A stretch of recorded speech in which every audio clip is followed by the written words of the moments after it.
성도 여러분 안녕하십니까? 수요일 날 가정 예배를 시작하겠습니다. 찬송가 302장 내 주 하나님 넓고 큰 은혜를 찬양하면서 시작합니다. 내 주 하나님 넓고 큰 은혜는 저 큰 바다보다 깊다. 너 곧 닷줄을 끌러 깊은 데로 저 한가운데 가보라. 언덕을 떠나서 창파에 배 띄워 내 주 예수 은혜의 바다로 내만 거쳐가라. 왜 너 인생은 언제나 거기서 저 큰 바다 물결 보고 금인 모르는 깊은 바닷속을 한 번 헤아려 안 보나. 언덕을 떠나서 창파에 배 띄워 내 주 예수 은혜의 바다로 내만 거쳐가라.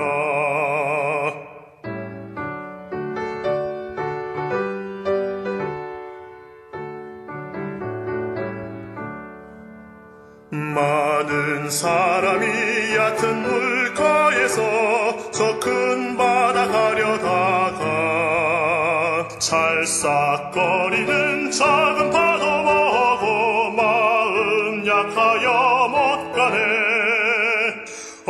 언덕을 떠나서 창파에 배 띄워 내 주 예수 은혜의 바다로 내만 거쳐가라. 자 곧 가거라. 이제 곧 가거라. 저 큰 은혜 바다 향해. 자 곧 내 눈을 저 깊은 데로 가라. 망망한 바다로 언덕을 떠나서 창파에 배 띄워 내 주 예수 은혜의 바다로 내만 거쳐가라. 하나님 말씀은 에스겔서 48장 30절로 35절의 말씀입니다. 우리 말씀 한 절씩 교독하겠습니다. 30절 말씀, 그 성읍의 출입구는 이러하니라. 북쪽의 너비가 4,500척이라. 그 성읍의 문들은 이스라엘 지파들의 이름을 따를 것인데 북쪽으로 문이 셋이라. 하나는 르벤 문이요, 하나는 유다 문이요, 하나는 레위 문이며 동쪽의 너비는 4,500척이니 또한 문이 셋이라. 하나는 요셉 문이요, 하나는 베냐민 문이요, 하나는 단 문이며 남쪽의 너비는 4,500척이니 또한 문이 셋이라. 하나는 시므온 문이요, 하나는 이사갈 문이요, 하나는 스불론 문이며 서쪽도 4,500척이니 또한 문이 셋이라. 하나는 갓 문이요, 하나는 아셀 문이요, 하나는 납달리 문이며 그 사방의 합계는 18,000척이라. 그날 후로는 그 성읍의 이름을 여호와 삼마라 하리라. 아멘. 오늘 제목은 여호와 삼마. 이것은 하나님의 성의 이름입니다. 조선시대에 지어진 5개의 궁궐이 있습니다. 경복궁, 창덕궁, 창경궁, 그리고 경희궁, 덕수궁. 덕수궁은 경원궁이라고 말하죠. 이 각 궁마다 유래가 나옵니다. 태조 이성계가 조선을 세우고 난 다음에 수도를 개성에서 한성, 현재의 서울로 옮깁니다. 자, 그런데 1차 왕자의 난이 있고 난 다음에 2대 왕인 정종이 사실은 그런 어려운 일들을 보면서 이 서울에 대한 이 정이 떨어져서 다시 개경으로 도시를 수도를 옮깁니다. 자, 그리고 난 다음에 3대 왕인 태종 이방원이 다시 서울로 천도하게 됩니다. 태종이 서울로 수도를 옮기고 난 다음에 지은 궁이 창덕궁입니다. 이 창덕궁의 이름의 유래를 보면 덕의 근본을 밝혀 창성하게 되리라라는 이름입니다. 이 태종이 이 이방원이 궁궐을 지으면서 자신의 소망을 담아서 궁을 지었습니다. 이 궁을 지을 때 또 성을 지을 때에 어떤 그런 마음의 소원이 있죠.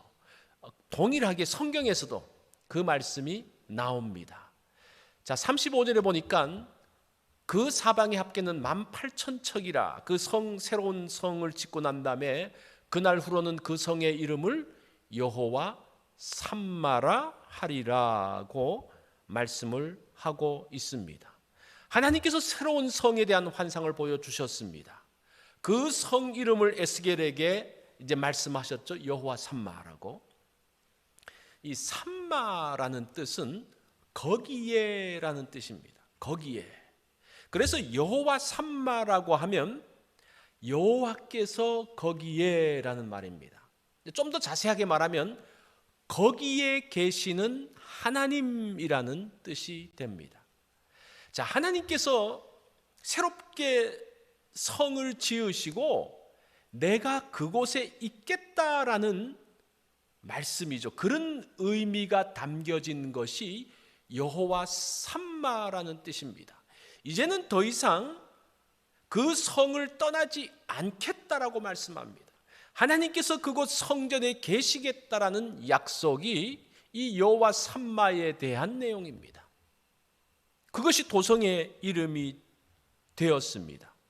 새로운 성에는 문이 12개가 있습니다. 각 면마다 3개의 문이 있죠. 그래서 한 면에 3개의 문에 지파 이름을 넣습니다. 전체가 12개의 문이 있었는데 12이름의 지파가 되어졌습니다. 자, 이 성은 마치 12지파의 공동 명의로 되어진 것처럼 보여집니다. 거룩한 성을 12지파가 함께 세워가야 됩니다. 그 이스라엘 12지파의 중심이 누굽니까? 하나님이시죠. 여호와 삼마, 여호와께서 거기 계시기 때문에 그 12지파와 함께 하나님이 계신다라는 말씀입니다. 물론 하나님은 성전에만 머물러 계시는 분은 아닙니다. 예루살렘 성에도 하나님께서 계십니다. 이것은 이스라엘을 하나님이 친히 통치하신다라는 것을 보여주는 거죠. 하나님께서 통치하시기 때문에 그 성의 정의가 실현되어지죠. 모든 일들은 공평하게 진행되어집니다. 그곳에서는 어떤 억울한 사람이 없습니다. 하나님이 거기 계시기 때문입니다. 이제는 적들이 이 성을 넘보지 못합니다. 어떤 악한 세력들이 이 성을 해하지 못합니다. 왜냐하면 그곳에 하나님께서 계시기 때문입니다. 적이 오더라도 한 길로 왔다가 7길로 도망하게 됩니다. 자, 에스겔서의 결론은 여호와 삼마입니다. 에스겔 전체 48장에 끝나는 마지막에 여호와 삼마라는 말씀을 하죠. 포로지에 있는 백성에게 소망은 여호와 삼마입니다. 포로에서 돌아오고 나면 백성들은 황폐한 성읍을 보게 될 것입니다. 정말 그 성읍이 그 백성들을 지켜주지 못할 것처럼 황폐해져 있습니다. 그런데 그 성읍의 이름이 뭡니까? 여호와 삼마입니다. 엉성한 성읍이지만 그곳에 하나님께서 함께 계신다는 겁니다. 피폐한 성읍을 보면서도 그들은 여호와 삼마라고 늘 이야기하게 됩니다. 그러면서 그들의 마음 가운데서 그렇지, 이곳 가운데 하나님이 함께 계시지, 하나님께서 우리를 지키시지 라는 생각을 하게 됩니다. 하나님은 많은 이름을 가지고 계십니다. 엘로힘, 엘샤다이, 엘로이, 여호와 이레, 여호와 니시, 여호와 라파 등 많은 이름이 있습니다. 그 중에 하나님의 이름 또 하나가 여호와 삼마라는 겁니다. 하나님의 이름에는 어떤 사건과 스토리가 담겨져 있습니다. 그 모든 이름에 다 그런 스토리가 있는데 여호와 삼마는 포로지에 있는 이스라엘 백성들에게 주셨던 이름입니다. 소망의 이름입니다. 하나님께서 늘 거기에 계시겠다는 약속이 그곳에 담겨져 있습니다. 여호와 삼마는 그때 그 시대에만 필요한 말씀입니까? 오늘날 우리에게도 필요한 말씀입니다. 우리의 삶의 현장에 여호와 삼마, 이 어지럽고 복잡한 가운데서 우리의 가정을 누가 지키십니까? 여호와 삼마 되시는 하나님이 함께 하십니다. 그래서 이 여호와 삼마라는 것은 오늘날 우리에게도 소망이 됩니다. 에스겔서는 포로의 절망에서 시작했지만 소망으로 마치는 책입니다. 절망에서 소망으로. 그것은 여호와 삼마 때문입니다. 절망과 좌절로 시작되어진 인생도 소망을 잃지 않을 수 있는 것은 우리와 함께 계시는, 그곳에 계시는 여호와 삼마 때문입니다. 자, 오늘 우리가 이 말씀 보면서 거기 계시는 하나님을 바라보는 시간이 되기를 바랍니다. 우리 한번 말씀의 적용을 봅니다. 하나님은 거기에, 나의 삶의 현장에 함께 계십니다. 느끼지 못할 뿐이지 함께 계셔요. 자, 그러면 오늘 하나님이 우리와 함께 계신다면 무엇을 하겠습니까? 오늘 어떤 일을 하나님과 함께 하시겠습니까? 자, 오늘 기도 제목입니다. 수요일 날은 의료기관에서 수고하는 분들을 위해서 기도하겠습니다. 좀 더 확대했죠? 물론 우리의 자녀들, 우리의 가족들을 위해서도 기도가 필요합니다. 교회가 든든히 서갈 수 있도록 위해서 기도하고, 교육관 건축을 위해서도, 교육관 건축이 이번 주부터 다시 시작되어졌습니다. 이것이 잘 진행될 수 있도록 위해서 기도하면 좋겠습니다. 우리가 오늘 이 말씀을 가지고 한번 가족이 함께 적용해 보시고, 이 기도 제목을 가지고 가족이 함께 기도하시는 시간을 가지면 좋겠습니다.